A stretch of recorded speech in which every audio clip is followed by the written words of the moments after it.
we return to our model of the night location to investigate the mysterious pictures taken at this place by Kris Kremers and Lisanne Froon in the early morning of April 8, 2014, almost a week after their disappearance in Panama. To reach the location, we have to descend a steep slope into a small hollow, which is mostly dry at this time of the year but filled with raging water during the rainy season. It is a dark place, with some light only reaching the bottom of the hollow right around noontime, when the sun is straight overhead.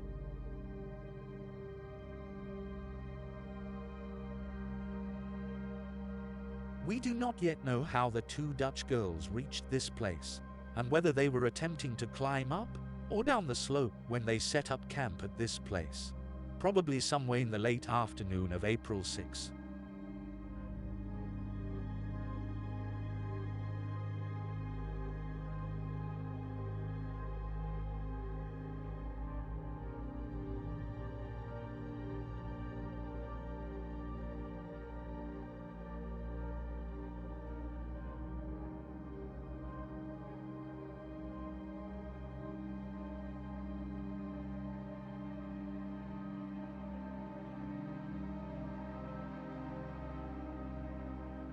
At the location, we recognize the various items which are visible in the night pictures.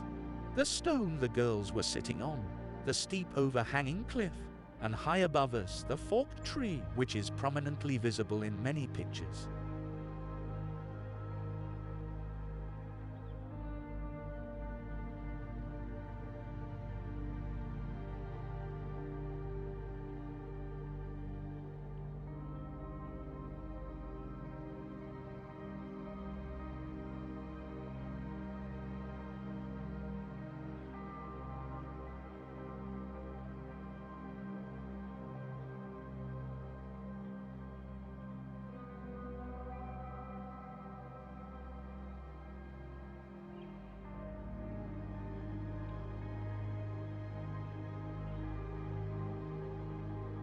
To recreate the night pictures, we place replicas of the various items on the stone in the exact same position where they are visible in the night pictures.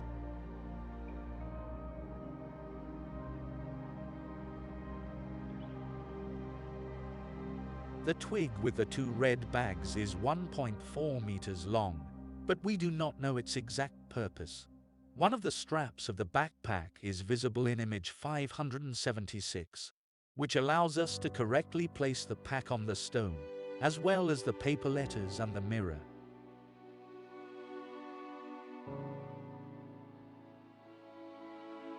The letters spell SOS as seen from the position of the girls, but the letters are small and obscured by the overhanging cliff, which makes it almost impossible to see them from the air. The fact that the girls did not construct larger letters in a better place might indicate that they were no longer mobile when they constructed their sign, choosing to place all items within arm's reach.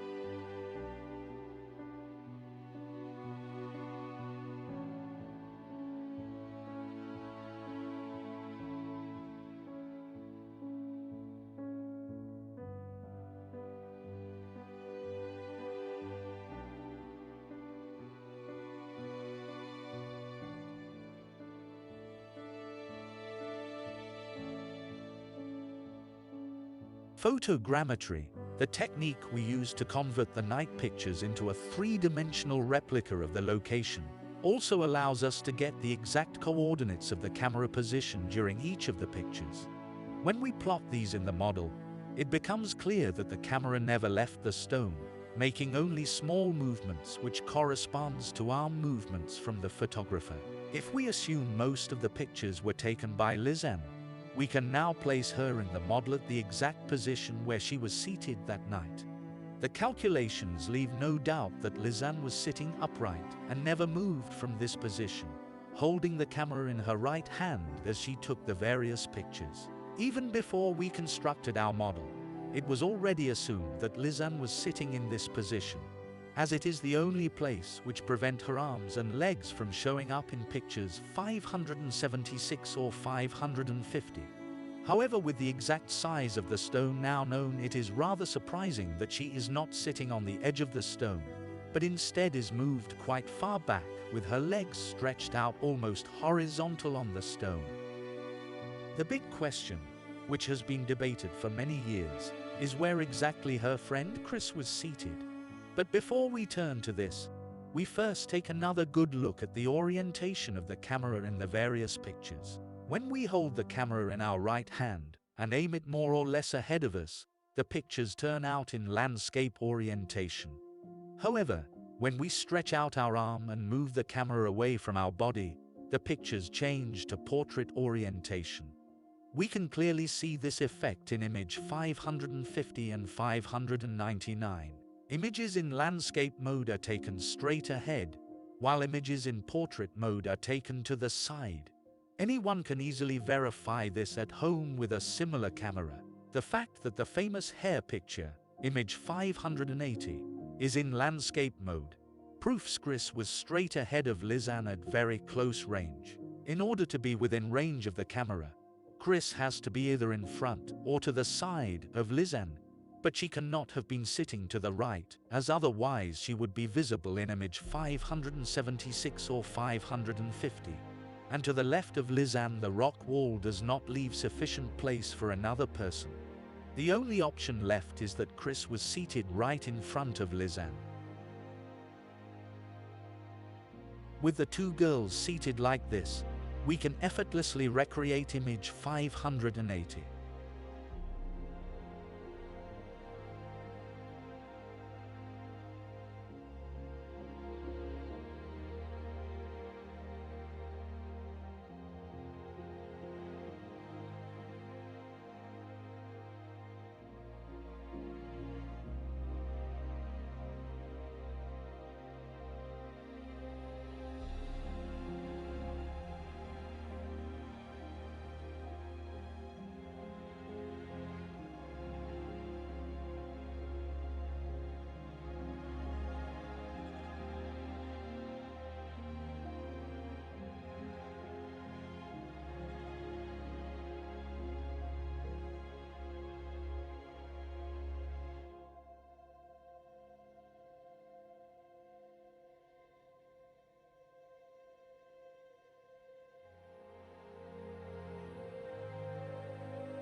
Almost 10 years after their disappearance, we finally have a complete picture of the situation during that fateful night.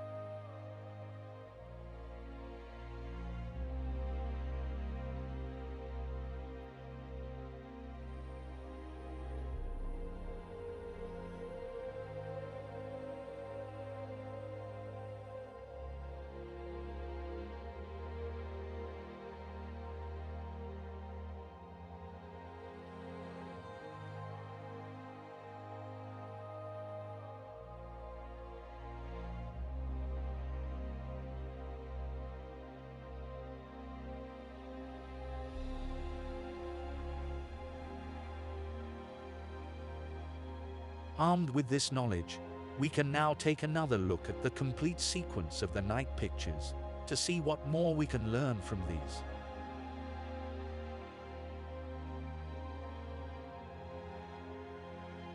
Starting during the darkest hours of the night, immediately after moonset, the first images are taken at a very high pace by Lisanne, holding the camera in her right hand at eye height and pointing it straight up. Almost all of these pictures show the forked tree.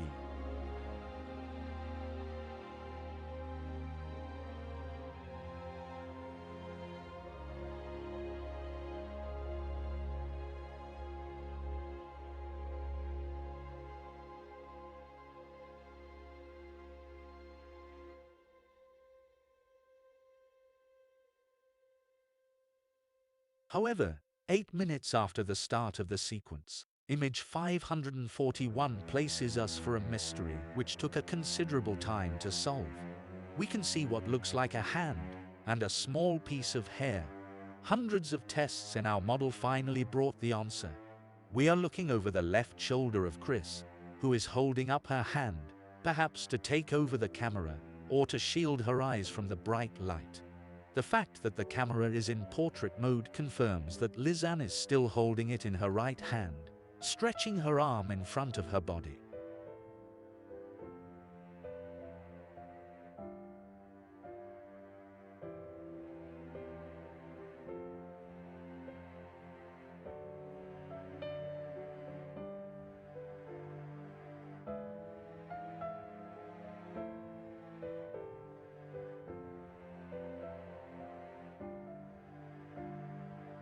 This also confirms something which will be clear throughout the sequence.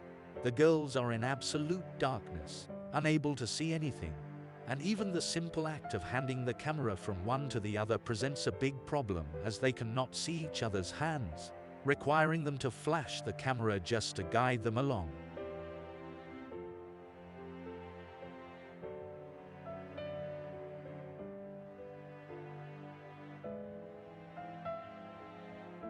The camera positions, calculated via photogrammetry, clearly show the camera moving forward and closer to the rocky cliff, from image 542 onward, confirming that Kris has indeed taken over the camera from Lisanne. Pictures taken by Kris are easily recognizable, as instead of the forked tree, they are showing mostly the top of the cliff face, which was almost right ahead of Kris. Lisanne would not have been able to take these pictures, as Kris would be blocking her view.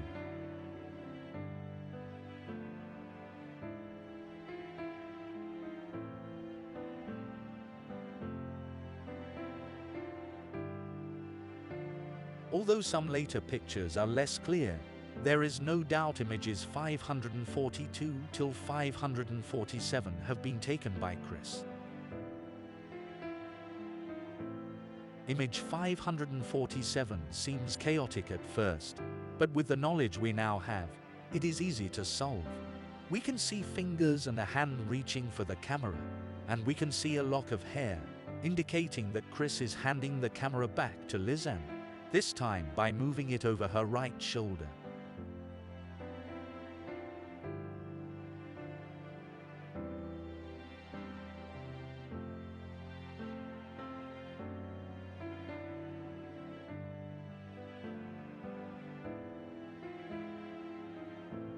Almost 10 minutes after the start of the sequence, Lisanne takes charge of the camera again, taking it once again in her right hand and aiming it upward.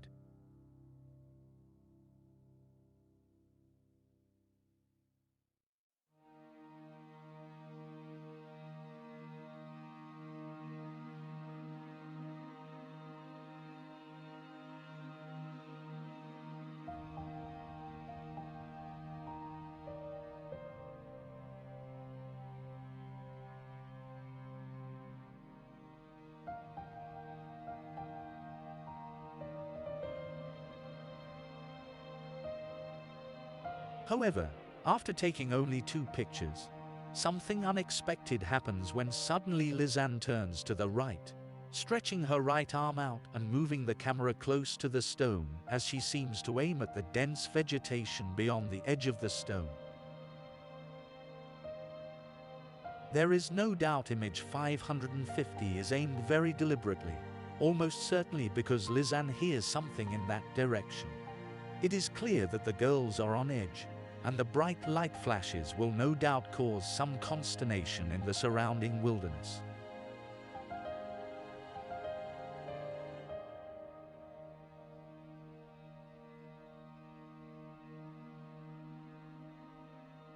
This also confirms that the camera flashes serve more than one purpose, and although the upward flashes are probably meant for signaling, the girls also use the camera flash to check on their surroundings and to enable them to see each other as they hand the camera back and forth among them.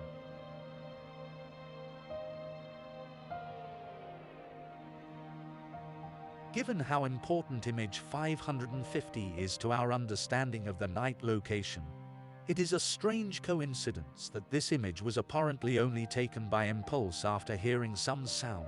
Satisfied that there is no immediate danger, Lisanne then aims the camera upward again, taking another series of images which mostly show the forked tree. However, photogrammetry shows us the camera is much closer to the ground during these images, and several of the images are showing arms and fingers in front of the lens. We need to wait till image 576 before we finally understand what is happening.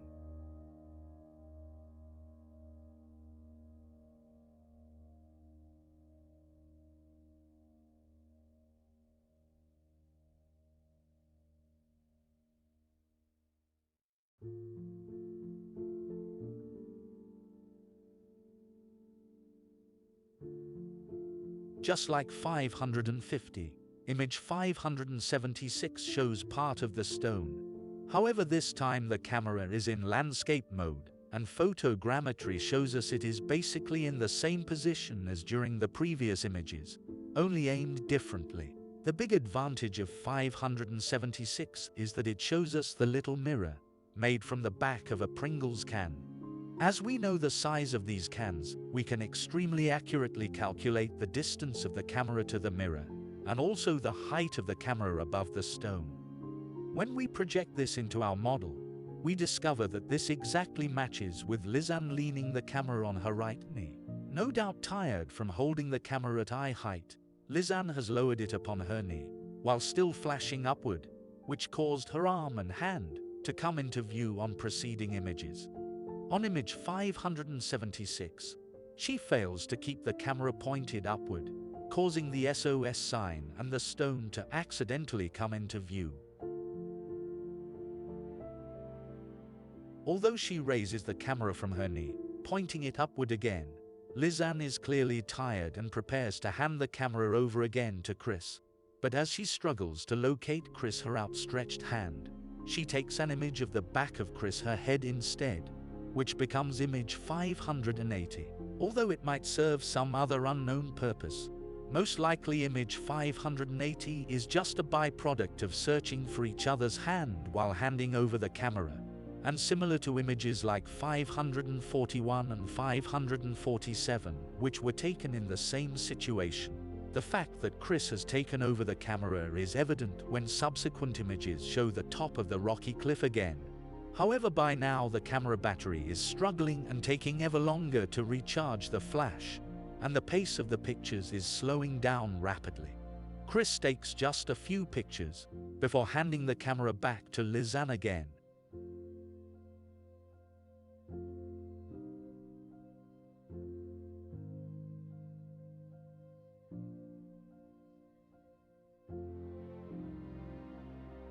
The final series of pictures is almost certainly taken solely by Lisanne, but by now there are long intervals between the pictures as the camera battery is almost exhausted.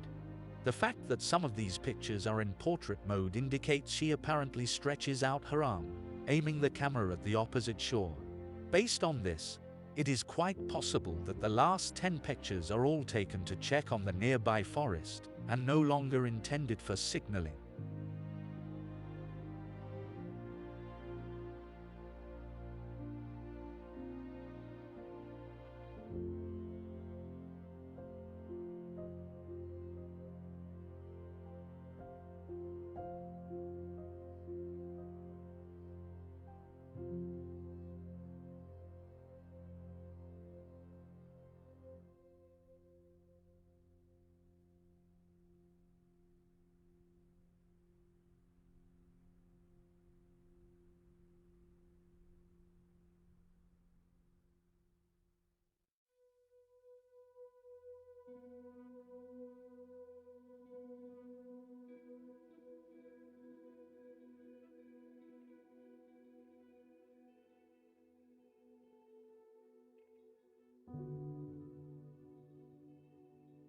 By the time the final image is taken, the first light of dawn should be almost visible to the girls, but despite the fact that they have been flashing their camera for most of the night, it should become clear to the girls soon enough that nobody has been able to see their feeble light source and there is no hope on quick rescue.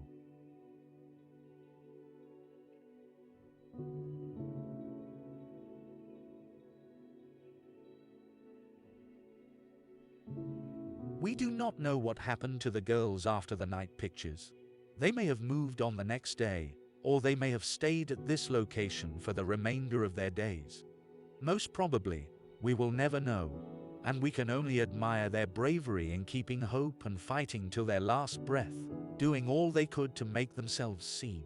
There is, however, one last highly speculative observation which stems from the somewhat peculiar position in which the girls were seated on the stone, with Lisanne right behind Kris and seated quite far back. It is possible they ended up seated like this because Kris was carrying Lisanne on her back when they arrived at the stone. If this is true, and Kris was indeed carrying Lisanne on her back during their final journey, the two girls all the more deserve all our respect for the strength of their friendship.